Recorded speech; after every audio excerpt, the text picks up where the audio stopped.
आमच्या चॅनलला सबस्क्राईब करा आणि बेल आयकॉनला क्लिक करा। सेवक लोकहित फाउंडेशन तर्फे सुरू असलेल्या हर घर संविधान या जनजागृती उपक्रमाचा आज तिसरा दिवस उत्साहात पार पडला। आज मिरज येथे राष्ट्रीय स्वयंसेवक संघच्या मान्यवर पदाधिकाऱ्यांना श्री राजेशजी देशमाने जिल्हा कार्यवाह, श्री सुधीरजी चपोरकर माननीय जिल्हा संघचालक, श्री योगेशजी शिरगुरकर जिल्हा सहकार्यवाह, तसेच श्री ओंकार शुक्ल महाराष्ट्र प्रदेश उपाध्यक्ष सांस्कृतिक आघाडी भाजप यांना भारतीय संविधानाची पुस्तक स्वरूपातील प्रत सन्मानपूर्वक भेट देण्यात आली। या प्रसंगी संविधानातील समता आणि बंधुता या मूलभूत मूल्यांवर सखोल आणि समाधानकारक चर्चा करण्यात आली। तसेच प्रत्येक नागरिकाकडे संविधान असणं, ते वाचून आपले हक्क व अधिकार समजून घेणं आणि ते आपल्या दैनंदिन आचरणात उतरवणं ही काळाची गरज आहे, यावरही विशेष भर देण्यात आला। हक्कांसोबत कर्तव्यांची जाणीव करून देणं आणि जबाबदार नागरिक घडवणं हेच या उपक्रमाचं खरे ध्येय आहे।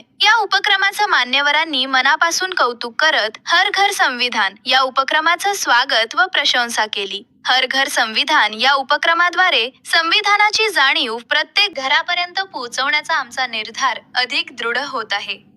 या भेटीदरम्यान संस्थेचे अध्यक्ष उमर फारुक ककमरी, संचालक प्रशांत कदम, महावीर कांबळे, सांगली जिल्हाध्यक्ष संतोष तांदळे, जिल्हा सचिव सूरज जमने, मिरज अध्यक्ष फरहान पखाली आदी मान्यवर उपस्थित होते।